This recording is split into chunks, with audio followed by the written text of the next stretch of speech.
everybody, I'm Alexis. Welcome to my channel. So I talk about personal growth, Myers Briggs. I think I'll be talking about the Enneagram, time management, basically just ways that you can better yourself using personal development. So in this video, I'm talking about how I've used Myers Briggs for personal growth and especially using cognitive functions. So if you don't know what cognitive functions are, I have a video that I'll link that kind of gives a brief overview. Also, if you want to check out Personality Hacker, they're really great for beginners. You could just type in INTJ Personality Hacker in Spotify and they'll have an episode that's all about your personality and what cognitive functions yours has. So I think that's a great place to start. And also, I do feel like there's an element to the, as a side note, there's an element to the personality community where there comes a point where you're getting too much knowledge and it's no longer for growth. And you're now using the accumulation of knowledge as a distractor from growth. And I think specifically, like I think the ITs are specifically guilty of that, of using the gathering of more knowledge as a way to kind of sidestep their growth. So just because they're basic doesn't mean they're a bad thing. And actually every person that I've seen that's kind of came out of that from their trainings or who has worked with them in the past, they seem like really mature people. And actually they're some of the most mature people I've seen in the personality community. So they're basic, but I think they've got it right. You know what I mean? Like they are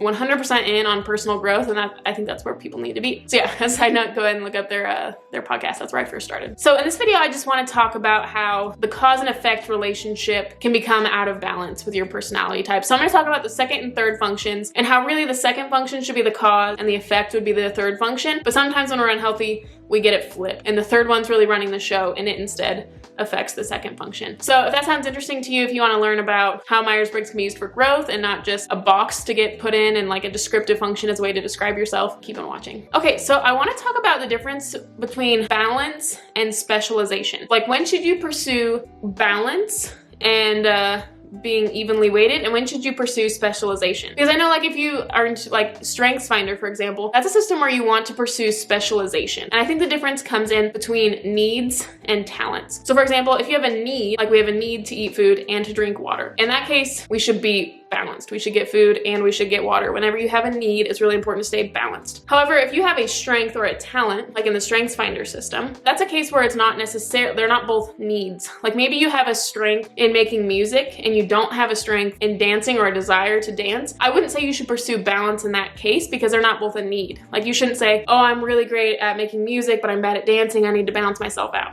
No, I wouldn't say you need to balance yourself out in that case. So it's really important when you're looking at a system, is this a need-based system or is this a strength-based system? And then that's how you can tell if you should pursue balance or if you should pursue specialization. So with that being said, the first way that I'm gonna talk about in this video that I've pursued personal growth is by achieving balance. I'm an introvert, and so I have a natural desire to be more introverted. However, I would make the assertion that being extroverted and introverted are both needs. Now, you have a preference for one or the other, but I think when you get to the ends of the spectrum, you're getting in the realm of like being a psychopath. If you were to spend 100% of your time by yourself or to spend 100% of your time with people doing in production.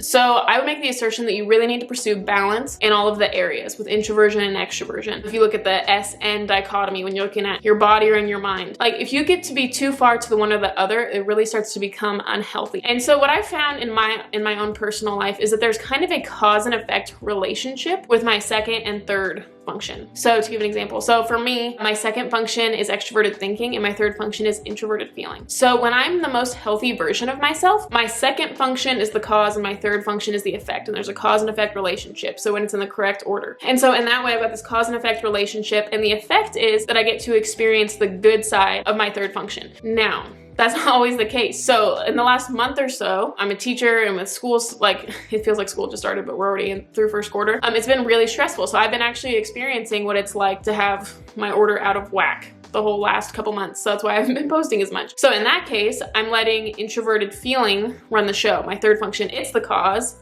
and then my effect is that second function. So what I've been doing is I've been feeling like stressed or I've been feeling down, and I allow that to affect my second function, and now I'm being mopey and I'm not being productive, and that in turn makes me feel worse because I'm not getting my goals accomplished. And so in that regard, I don't get to experience any of the good side of that third function. I'm experiencing all the negative sides of that third function, and that's causing my second function to be really non-existent and kind of paralyzed. And so I was just talking with my husband the other day, and the reason that the thing that kind of triggered this video is I was talking to him and I was like, I just don't know how to get get things going again. And he was like, well, I think you've been letting like your emotions affect your actions, and I think you need to let your actions affect your emotions. And that was really what kind of triggered this video to realize that I need to let that second function be kind of the boss of the third function. It's just a choice. It's just it's a choice through discipline to just make that happen. So I want to go through all of the different personalities and how that could show up for each of the personalities and what you can kind of do to get out of that, to get more in your balanced state. Because like I said, for the last month or so, I've been in a very introverted state, haven't really been around people as much, and that's not healthy. Like I can say from experience that I am the least healthy when I'm unbalanced. And since I think these are all needs, it's really important to maintain balance in them. It's not good for me to be so hardcore in my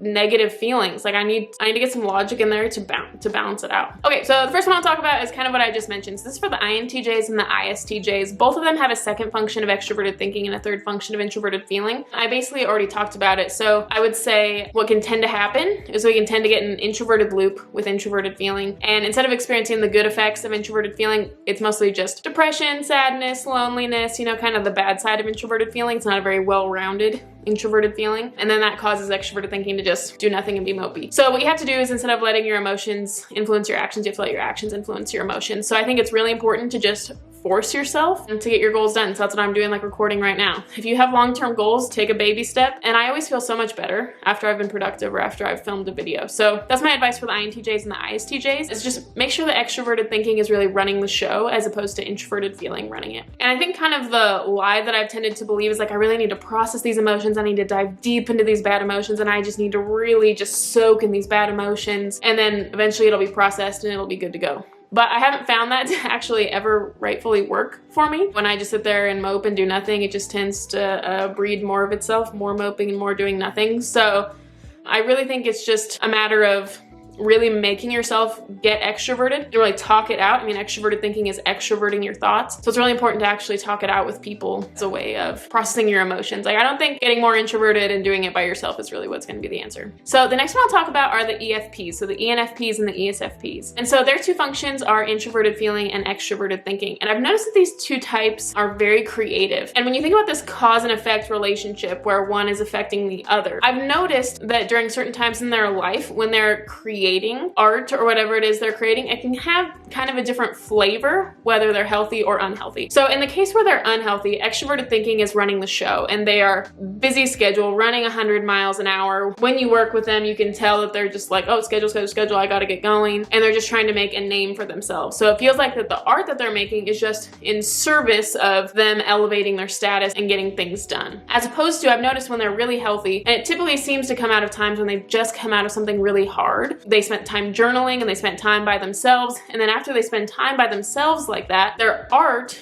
seems really impactful. So it's the authenticity and the depth that they have within themselves is the cause. And the effect is then they do produce and create things that are great. But it's just a matter of, do you care about, you know, the production and making your name great and being busy and being well known first? Or do you care about the art that you make within yourself, no matter if anyone saw it? Okay, third one I'm talking about are the ISFPs and the ISTPs. And they have a second function of extroverted sensing and a third function of introverted intuition. So I've noticed that when they're more unhealthy, then they're not getting the good side of the introverted intuition. You know, the good side of the introverted intuition is really understanding what they want and their long-term goals and how they want their future to play out. The bad side of introverted intuition is that it's not in the body at all. It's completely in the mind. It's completely in the what if, and there's nothing going on in the body, basically just paralyzed. And so I've noticed when they're more unhealthy, there's no action. They're just completely paralyzed, almost mute. They get very quiet, not pursuing long-term goals. And when they think of the future, it's not in a good sense. It's almost scary. The future is scary. It's not hopeful. Then they just use extroverted sensing, just kind of do chores or menial tasks or things that aren't really serving their long-term vision. So they're not getting into really good action. However, I've noticed that when they're more healthy, they really are they have these goals, but they're putting in a lot of work. So they're using that extroverted sensing to get a lot of stuff done. And they're, you know, they are very busy and they have a lot of energy and they can get things done. And then in service of that, I've noticed they might use their introverted intuition to read business books. I've known a lot of ISTPs who really like personal development seminars when they're healthy. But when they're unhealthy, they can just be very stagnant and really just be living for today day. Okay, the fourth one are the ENTPs and the ESTPs, and they both have an introverted thinking and extroverted feeling, second and third function. So I've noticed when they're more unhealthy, they really lose sense of their values. You know, that introverted thinking really tells them what is truth to them, what's the objective truth, what do they value, what do they stand for, what makes logical sense to them. But when they get too much in extroverted feeling, they just lose sense of what their values are, and they're really just doing what else everyone wants them to do. And they're just kind of running ragged, staying so busy. I've known a lot of them to work really long hours because just like there's just this whip, you know, beating at them like, hey, people don't think highly enough of you, keep going, people don't think highly enough of you. But I've noticed that when they get into a more introverted thinking state, that they can be a lot more true to themselves, and they don't end up being so busy and they're not running themselves ragged. But they say, this is what I stand for, this is who I am. And I think that's probably difficult for people to hear. I think in this case, the world would really reward them for being an extroverted feeling, but I think it's really important for them to stay true to themselves. Okay, the next ones are the ISFJs and the INFJs. They both have a second function of extroverted feeling and a third function of introverted thinking. So I've noticed that when they are less healthy, they're getting the bad side of introverted thinking. And the bad side of introverted thinking would be a know-it-all, blunt to the point of being hurtful. I'm just gonna tell it like it is. This is how it's been, and you're gonna hear it. And the good side of introverted thinking is that it can be it's very logical. It cuts through the group think, like, hey, no, this is what's accurate, and it's just very logical. So when they're more unhealthy, they're using that introverted thinking to just tell it like it is. And I've noticed it usually comes out when someone has hurt their feelings. They just come out in like a text message or a way that extroverted feeling knows this is not the best way to communicate this, but they'll just come out in a text message and they'll just really cut through and be very icy and all of a sudden very blunt. And then the effect is that they have really then kind of like poison the extroverted feeling atmosphere. Whereas when they're being more healthy, they really put extroverted feeling at the forefront, and they really put other people's needs, like the group's needs first. And then they can use that introverted thinking to be very logical. I know several IFJs who are very into spreadsheets, and I think that's where a piece of that logic comes in. It says like, this is what the group needs, so I'm going to keep this spreadsheet or this budget to help the group. So I feel like in that case, when you think of the cause and effect relationship, in an unhealthy way, they could say, okay, the cause is like, you've hurt my feelings, so I'm just gonna tell it like it is. And then I'm gonna use my extroverted feeling influence with the group and my ability to influence a group with extroverted feeling to really just cut you down and let you know you hurt me. Whereas on the flip side, if they do cause and effect the other way, when they use extroverted feeling first, they say, you know what, I really care about the group, and I have a strong ability to influence a group and make people feel good, and I'm gonna use that for good. And so then I'm going to mentor people using that introverted thinking. I feel like the introverted thinking, extroverted feeling dichotomy is really good at mentoring people and being able to speak truth into people's lives in a way that, you know, is harmonious, in a way that people can hear. Okay, the next one are the INTPs and the INFPs. So they both have extroverted intuition second and introverted sensing third. And so I've noticed that when they're unhealthy, like all these, they get the bad side of introverted sensing. And introverted sensing at a good side can be very loyal. It's not just going to pursue change for the sake of change. It really says like, hey, no, let's remember where we came from, and really kind of keeps track of where we've been. On the bad side, I've known introverted sensing to be very fearful, like very change averse, very fearful, don't want to participate in anything new. Let's keep it the same as it's always been, no change at all. And so I've noticed when INFPs and INTPs get in this loop, they start being very pessimistic and saying like, everything is bad, everything is scary, I'm not going to change at all, we're not going to explore anything new. And it leads them to just basically shut extroverted intuition off. Like, we're not going to try anything new, we're not going to explore, which is such a bummer, because the INFPs and the INTPs,